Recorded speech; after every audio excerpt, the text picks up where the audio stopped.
नमस्कार दोस्तों। 2026 का सबसे पहला आईपीओ फाइनली कंफर्म हो चुका है और Bharat coking coal limited IPO जो काफ़ी टाइम से मोस्ट अफेटेड आईपीओ की लिस्ट में था। हमने आपको पहले ही बताया था कि जनवरी के सेकेंड वीक तक आरएचपी फाइल हो सकता है और एग्जैक्टली वही हुआ। 2 जनवरी को आरएचपी ऑफिशियली फाइल हो चुकी है।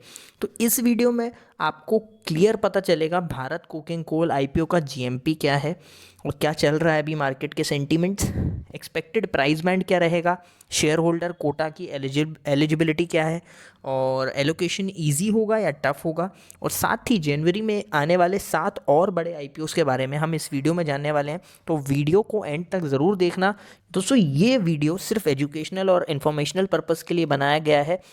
कोई भी डिसीजन लेने से पहले अपने फाइनेंशियल एडवाइज़र से ज़रूर सलाह लें।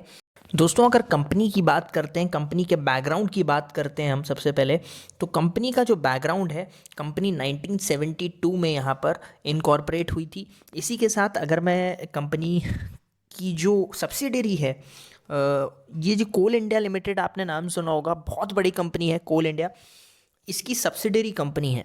ओके, कंपनी इंडिया की लार्जेस्ट कोकिंग कोल प्रोड्यूसर भी है और लगभग यहाँ पर 58.50% यहाँ पर डोमेस्टिक कोकिंग कोल प्रोडक्शन यहीं से आता है इंडिया में। तो एक ये चीज़ रहने वाली है। इसका मतलब ये है कि भाई, एक तो ये जो कोल इंडिया है, आप जानते हैं ये पीएसयू है, तो ये पीएसयू की तो एक तो ये बात हो गई कि भाई पीएसयू बैकिंग आपको मिल रही है, स्ट्रॉन्ग डिमांड है कोल की जैसे कि आप जानते हैं, और स्ट्रैटेजिक इम्पोर्टेंस भी इस कंपनी का दिखता है। और दोस्तों, सबसे इम्पॉर्टेंट बात जो कंपनी की मैंने देखी, कंपनी ने जो है, अगर मैं यहाँ पर प्रॉफिटेबिलिटी की बात करता हूँ तो आप देखें यहाँ पर 2023 से 24 में, 24 से 25 में अच्छा जंप प्रॉफिट में दिखा है, जो काफ़ी बेहतरीन बात है। और आप देख सकते हैं कंसिस्टेंट ग्रोथ यहाँ पर होती हुई नज़र आई है, तो बहुत अच्छी चीज़ है ये। चलिए दोस्तों, अब जान लेते हैं आरएचपी फाइलिंग और रिकॉर्ड डेट क्या रहने वाली है।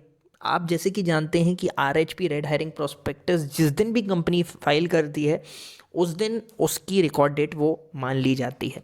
कंपनी ने 2 जनवरी 2026 को आरएचपी फाइल किया था।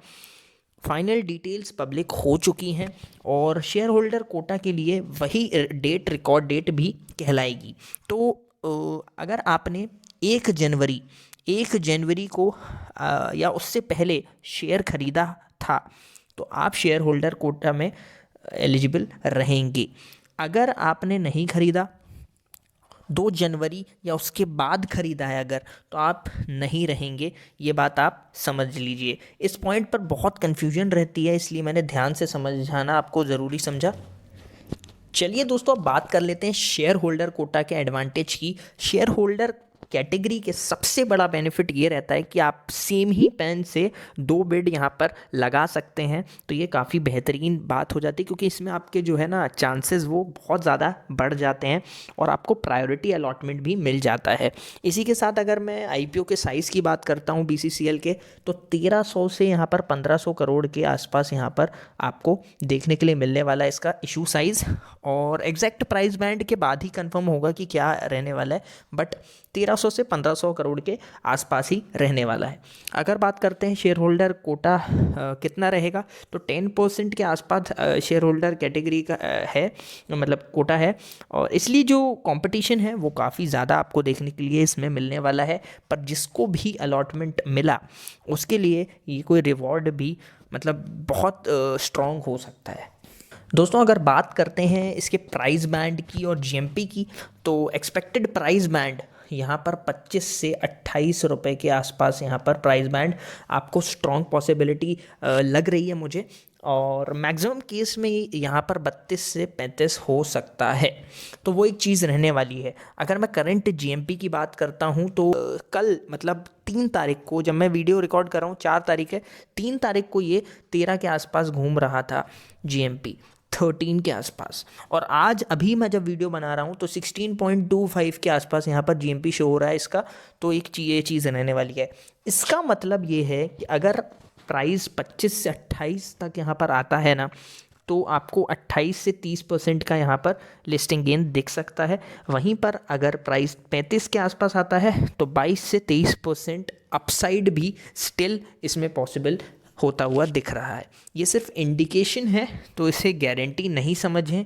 और सेंटिमेंट्स काफ़ी पॉजिटिव लग रहे हैं, तो वो एक चीज़ रहेगी। दोस्तों, जनवरी में जो और भी आईपीओज आने के चांसेस लग रहे हैं, उन आईपीओज के बारे में मैं आपको बता देता हूं जो अपकमिंग है। सबसे पहला है दोस्तों यहाँ पर फ्रैक्टल एनालिटिक्स, जो 4,500 से 4,900 करोड़ के इशू साइज़ पे ये आ सकता है आईपीओ। और इसी के साथ नेक्स्ट है क्वीन मैक्स, 5,200 करोड़ का ये भी आईपीओ आ सकता है। इसी के साथ नेक्स्ट जो बड़ा आईपीओ है वो है हीरो फिनकॉर्प, 3,700 करोड़ का ये आईपीओ आ सकता है, जिसमें शेयर होल्डर मतलब कोटा भी आपको देखने के लिए मिलेगा। और इसमें आपको आपके पास हीरो मोटोकॉर्प का एक शेयर होना चाहिए। अगर ये होता है तो आप शेयर होल्डर कैटेगरी में अप्लाई कर सकते हैं इस पर्टिकुलर आईपीओ में। अगर बात करता हूँ नेक्स्ट आईपीओ की, तो है प्रेस्टीज हॉस्पिटैलिटी। ये भी एक शेयर होल्डर कोटा वाला आईपीओ है, जिसमें आप शेयर होल्डर कैटेगरी में अप्लाई कर सकते हैं अगर आपके पास प्रेस्टीज ग्रुप का एक शेयर रहेगा तब। बात करते हैं नेक्स्ट आईपीओ की, तो एसएमपीपी का भी 4,000 करोड़ का यहाँ पर आईपीओ आने वाला है। और वृद्रा कंस्ट्रक्शन का 1,200 करोड़ का यहाँ पर आईपीओ आता हुआ नज़र आ रहा है। इसी के साथ पीमा सोलर टेक्नोलॉजीज़ 600 से 800 करोड़ का ये भी आईपीओ आ सकता है। तो अगर आपने मेरा पिछला वीडियो नहीं देखा है, एक मैंने वीडियो बनाया है अपकमिंग आईपीओस के ऊपर, उसमें मैंने डिटेल में ये पूरे आईपीओस के बारे में बताया है। तो अगर आपने वो वाला वीडियो नहीं देखा है तो आप जाकर देख सकते हैं। दोस्तों, अगर वीडियो आपको थोड़ा सा भी अच्छा लगा हो तो वीडियो को ज़रूर लाइक करिएगा, कमेंट करिएगा और शेयर करिएगा। चलिए मिलते हैं नेक्स्ट वीडियो में, तब तक के लिए invest smart, stay updated and bye bye, take care.